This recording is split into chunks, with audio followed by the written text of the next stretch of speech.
नमस्कार दोस्तों, आज के इस वीडियो में हम बात करेंगे पुष्पा मूवी की। आप लोगों में से लगभग सभी ने साउथ की ये कन्नड़ भाषा में बनी मूवी जरूर देखी होगी और वैसे ये लगभग सभी भाषाओं में अवेलेबल है। और हाल ही में 5 दिसंबर 2024 को यानी इसी महीने में इस मूवी का दूसरा part Pushpa 2 the rule release हुई है, जो काफी चर्चाओं में है। लगभग 500 करोड़ की लागत से बनी इस फिल्म ने अभी तक कुल 1000 करोड़ से ऊपर का बिजनेस किया है और लगातार ये आंकड़ा एक नए रिकॉर्ड की ओर बढ़ रहा है। लेकिन बहुत सारे लोगों का ये मानना है कि ये सच्ची घटना पे आधारित है। जैसे कि आप लोगों ने देखा होगा कि इस फिल्म में रेड सैंडलवुड की स्मगलिंग यानी जो लाल चंदन की लकड़ी है उसकी स्मगलिंग की जाती है, अवैध तरीके से उसकी कटाई और सप्लाई की जाती है। और इस वीडियो के माध्यम से हम जानेंगे कि इस बात में कितनी सच्चाई है। इससे पहले अगर आप हमारे चैनल पे नए हो तो हमारे चैनल को सब्सक्राइब जरूर करें। जैसा कि आप लोगों को पता है कि जैसे ही कोई मूवी स्टार्ट होती है तो उसमें सबसे पहले एक डिस्क्लेमर वार्निंग आती है कि इस मूवी के सभी घटनाएं पात्र काल्पनिक है और इसका वास्तविक घटनाओं से कोई संबंध नहीं है। वैसे ही पुष्पा मूवी की अगर हम किसी वास्तविक घटना से जोड़ें तो इसका दूर दूर तक कोई लेना देना नहीं है। हाँ, ये बात सच्चाई है कि जो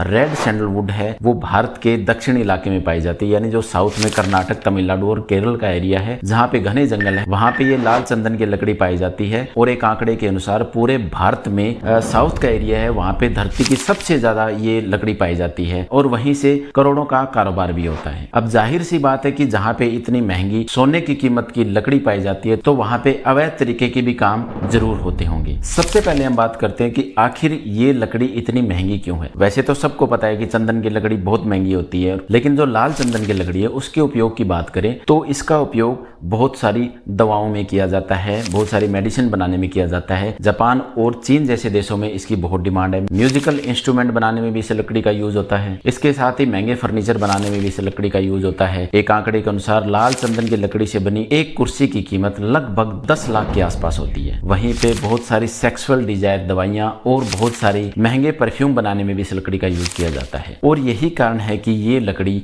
इतनी महंगी होती है और इसकी काफी डिमांड है। इस लकड़ी के एक पेड़ को ग्रो होने में यानी पूरा पेड़ कंप्लीट होने तक कम से कम 20 साल के आसपास का वक्त लग जाता है, यानी काफी समय लगता है, तब जाके ये लकड़ी तैयार होती है। और इसकी डिमांड भारत में नहीं, भारत से बाहर बहुत सारे देशों में बहुत ज्यादा है और यही कारण है कि ये सोने के भाव बिकती है। और अब हम बात करते हैं एक छोटी सी कहानी की। क्या ये मूवी इसी कहानी पे आधारित तो नहीं है? और ये कहानी है साउथ के एक बहुत बड़े डकैत या सीधी भाषा में कहें गुंडे की, जिसका नाम था वीरप्पन। और उसके बारे में शायद आप सभी लोगों ने सुन रखा होगा। सन 1952 में कर्नाटक के एक छोटे से गांव गोपीनाथन में इस लड़के का जन्म हुआ। क्योंकि ये गांव कर्नाटक, तमिलनाडु और केरल के बॉर्डर पे स्थित था और वहां पे घना जंगल है, तो इसकी पूरी परवरिश जंगलों में ही होती है, यानी जंगलों के ये रग रग से वाकिफ था। और वहीं पे बंदूक चलाना, शिकार करना, जंगली जानवरों से खुद को बचाना और इस घने जंगल में अपने आप को सर्वाइव करना इस लड़के को अच्छी तरह से आता था। और इसने शुरुआत की थी हाथी दांत से। एक आंकड़े के अनुसार इसने अपने जीवन में लगभग 2000 हाथियों को मारकर उनके दांतों की अवैध सप्लाई की थी और करोड़ों का व्यापार किया था। और उसके बाद में ये घुस गया लाल चंदन की लकड़ी के व्यापार में और इसकी भी ब्लैक मार्केट में काफी कीमत थी। वैसे तो इस डकैत का या इस गुंडे का अपने एरिया में काफी दबदबा था, लेकिन सन 84 के आसपास इसने अपना दबदबा और बनाने के लिए, अपना वर्चस्व और फैलाने के लिए एक मीटिंग बुलाई, जिसमें इसने अपने आसपास के एरिया में रहने वाले छोटे मोटे डकैत और गुंडों को खाने पे बुलाया और धोखे से उन सभी का कत्ल कर दिया, जिससे आसपास के एरिया में सिर्फ यही एक बस्ता है जिसका अच्छा दबदबा रह गया था। और यहाँ पे ऐसा भी नहीं है कि पुलिस ने इसको पकड़ने की कोशिश नहीं की हो। वहाँ की लोकल पुलिस ने इसको बहुत बार पकड़ने की कोशिश की, लेकिन ये हर बार बच जाता था। लगभग 30 साल तक पुलिस इसको नहीं पकड़ पाई। इसका कारण सिर्फ यही था कि एक तो ये जंगलों में अपने आप को सर्वाइव कर सकता था, जहाँ पे एक आम इंसान लगभग नहीं कर पाता। दूसरा, इसका अपने आसपास के एरिया में इतना दबदबा था, इतनी पहचान थी और इतने रिलेशन थे, यानी आसपास के गांव के लोग इसका भरपूर सहयोग करते थे। इसके खुद के लोग भी जिनको ये काम देता था या जिनसे काम लेता था वो भी सभी गांव में लगभग फैले हुए थे, यानी पुलिस के आने से पहले इसको सूचना मिल जाती थी और ये वहां से गायब हो जाता था। तीसरा बड़ा कारण, ये जिस गांव में रहता था वो कर्नाटक, तमिलनाडु और केरल के बॉर्डर पे स्थित था, यानी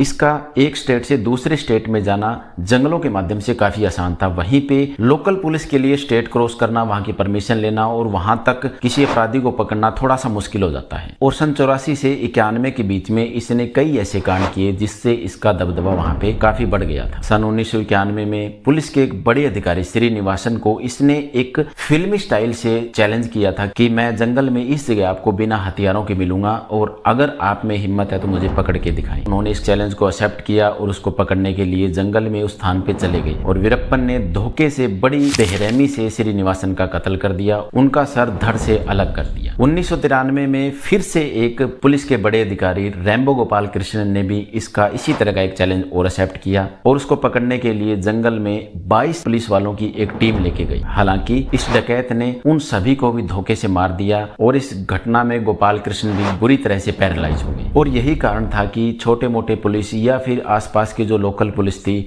वो इसको कुछ नहीं कहती थी, इसके पास भी नहीं भटकती थी क्योंकि इसका वहां पे इतना दबदबा था। और यहाँ तक आप सब लोगों को ये लग रहा होगा कि जैसे ये बिल्कुल फिल्मी स्टोरी चल रही है, यानी किसी पुलिस ऑफिसर को खुला ओपन चैलेंज करना, उसको अपने एरिया में बुलाना और फिर उसका कत्ल कर देना, ये एक फिल्म सी ही चल रही है और इसको आप पुष्पा मूवी के साथ जोड़ के देख सकते हैं। लेकिन ऐसा नहीं है। इसके बाद में इस डकैत ने किडनैपिंग शुरू कर दी। इसने साउथ के एक बहुत बड़े फिल्मी सुपरस्टार के पिता को किडनैप कर लिया। उसके बाद में 30 करोड़ की फिरौती लेके उसको छोड़ा गया और इसके बाद में इस डकैत ने कर्नाटक के एक मंत्री एस नागप्पा को भी किडनैप कर लिया और जब पुलिस इसकी छानबीन करते हुए इसके इलाके पे पहुंची तो ये वहां से किसी तरह बच निकला। हालांकि पुलिस की गोलीबारी और मुठभेड़ में जो मंत्री थे एच नागप्पा, उनका वहीं पे कत्ल हो गया, जिसका इल्जाम इस डकैत यानी वीरप्पन पे लगाया गया। हालांकि बाद में जब इसको पता चला कि जो मंत्री था उसका इल्जाम तुम्हारे सर लगा है, तो इसने एक वीडियो कैसेट जारी करके एच नागप्पा के घर पहुंचाई जिसमें इसने खुलासा किया कि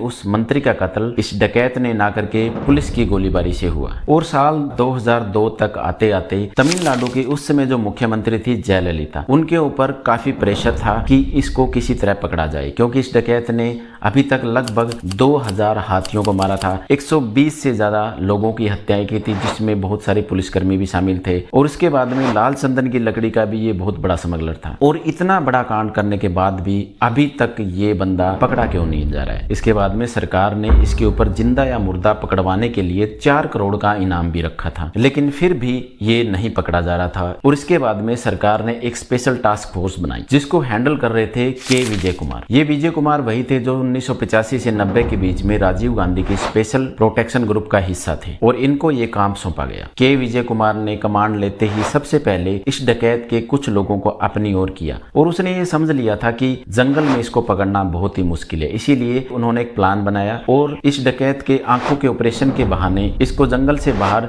शहर में बुलाया। हॉस्पिटल के बाहर प्री प्लान एक साजिश के तहत इसका और इसके 2 साथियों का इनकाउंटर कर दिया। और इसी कहानी को अगर पुष्पा मूवी से हम जोड़ के देखें तो बहुत सारे लोगों को ये लगता है कि ये मूवी उसी डकैत यानी वीरप्पन के जीवन पे आधारित है और इसके लिए आंध्र प्रदेश के वहां के लोकल जो फॉरेस्टर हैं उन्होंने भी इस मूवी का विरोध किया था। उनका ये मानना था कि वीरप्पन एक बहुत बड़ा डकैत था और उसने समाज को काफी नुकसान पहुंचाया और पुष्पा मूवी के थ्रू उसी का कैरेक्टर एक हीरो के रूप में दिखाया जा रहा है जो कि फिलहाल की पीढ़ी और समाज में एक गलत मैसेज जा रहा है, लेकिन ऐसा नहीं है। हालांकि इस मूवी की और वीरप्पन यानी उस डकैत की कुछ बातें सिमिलर है और उसने जिस फिल्मी अंदाज से पुलिस वालों को मारा या आसपास के लोगों में जो अपना दबदबा बनाया वो हमें इस मूवी में साफ देखने को मिलता है, लेकिन ये अलग कहानी है और वो अलग कहानी है। इस वीडियो में बस इतना ही और आपके भी इस मूवी के बारे में क्या विचार है, ये वीडियो कैसा लगा इसके बारे में भी कमेंट में जरूर बताएं। हमारे चैनल को सब्सक्राइब जरूर करें। जय हिंद, जय भारत।